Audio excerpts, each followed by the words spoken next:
for this lesson add a brief history of the transmission of the text.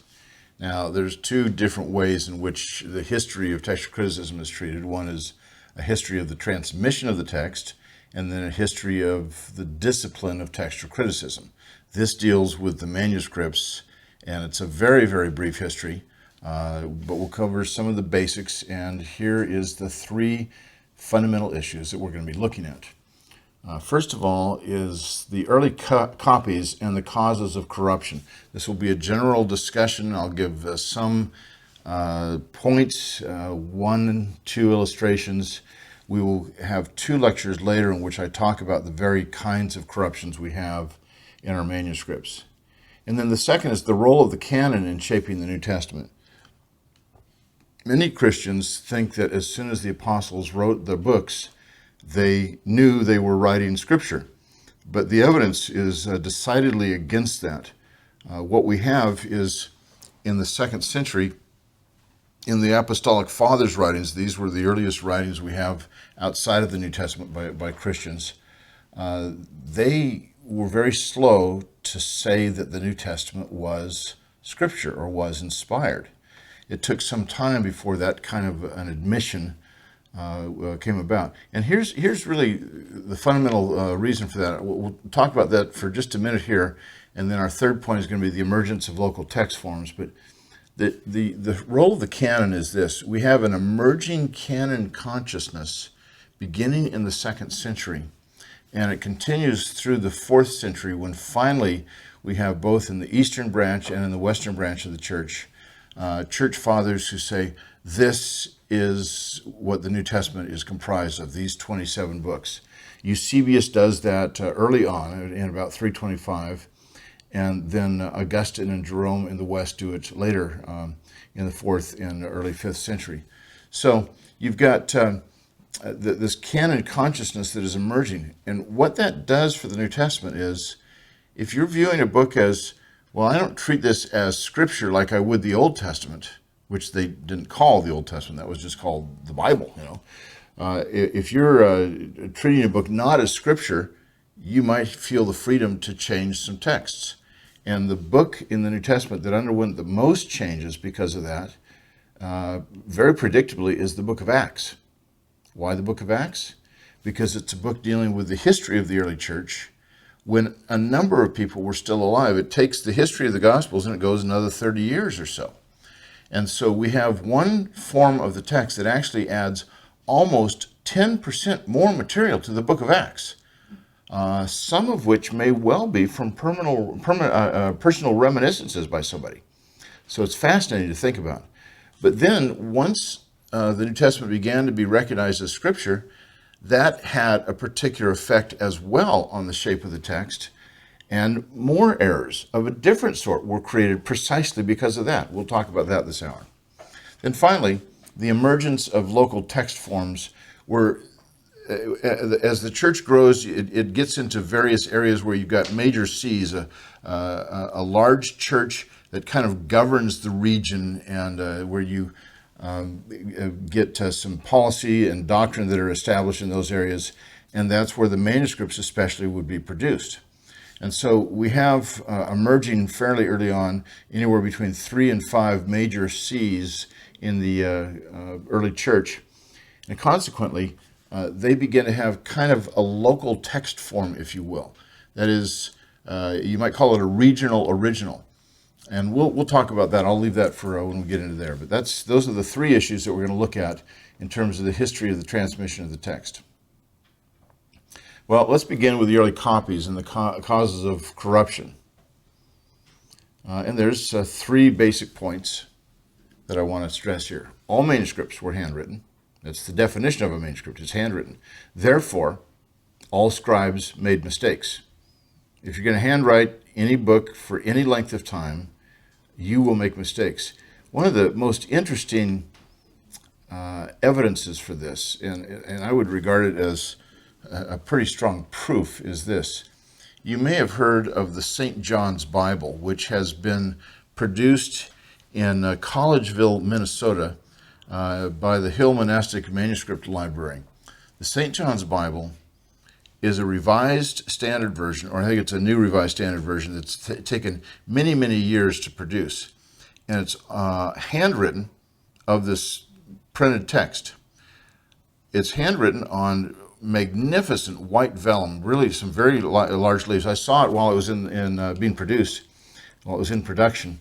And they commissioned various artists to do some of the artwork. So they'd have these icons, and it's kind of like stained glass windows in this manuscript, just like we have in the ancient manuscripts.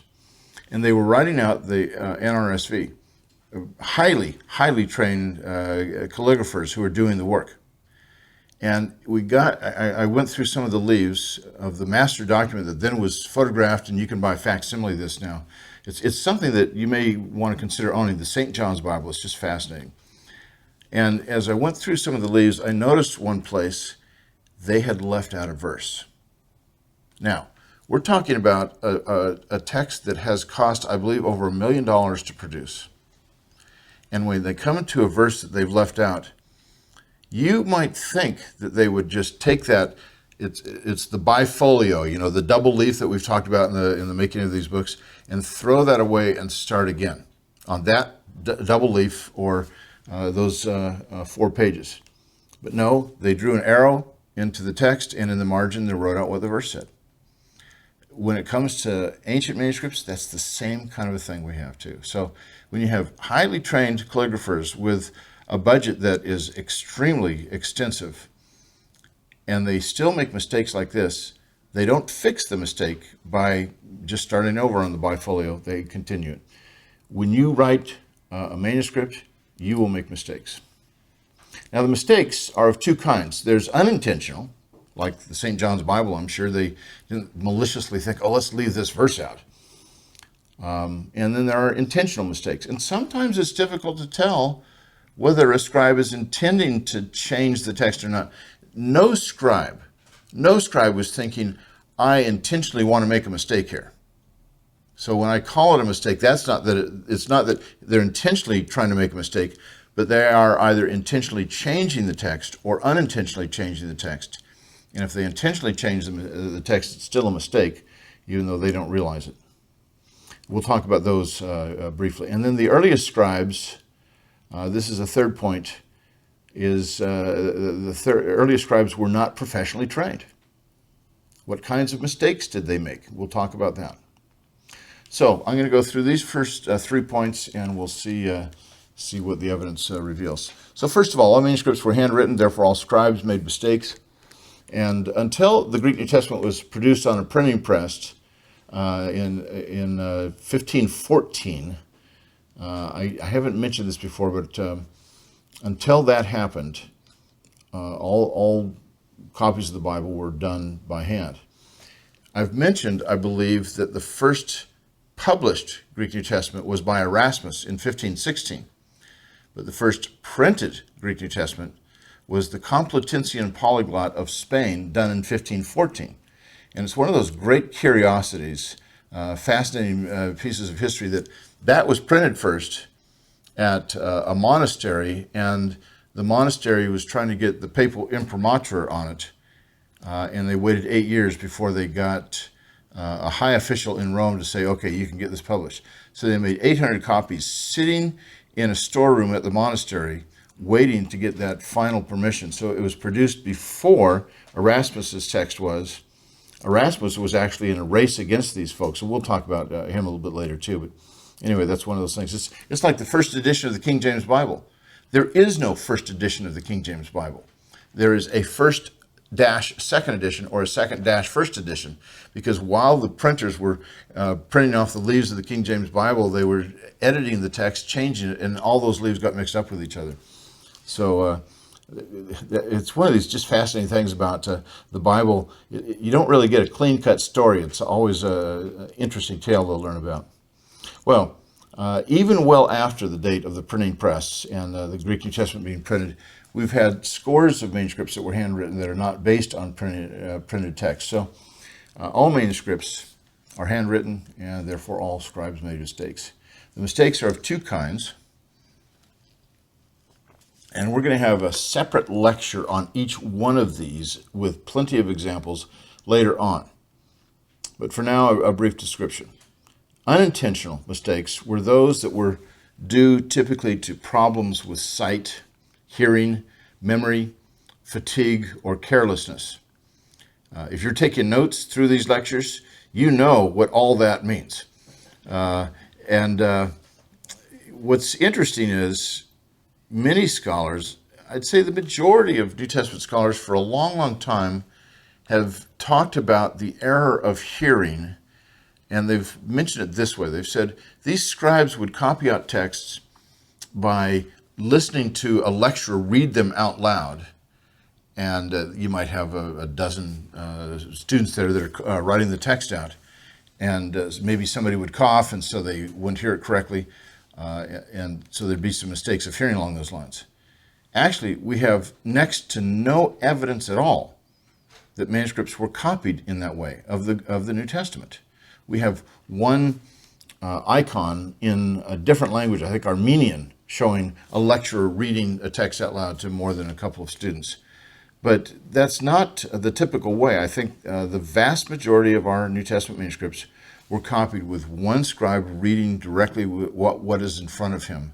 And so hearing, it's a problem only with his own ears, because they never read these texts silently. They read them out loud.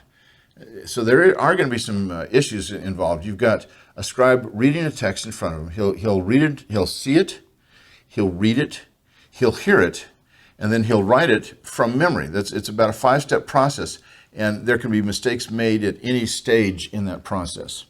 But this is unintentional errors.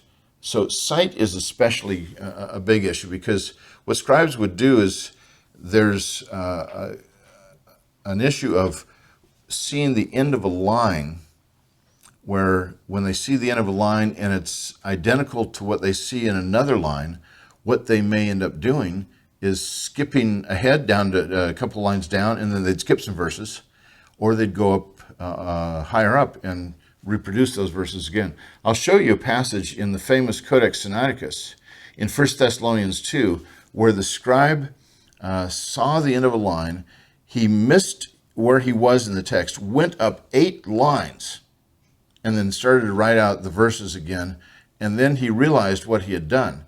And he changed the text in the writing of it the second time. 2 or 3 differences were made. It's a fascinating passage, and it's almost never discussed in the literature. In fact, I've never seen it discussed.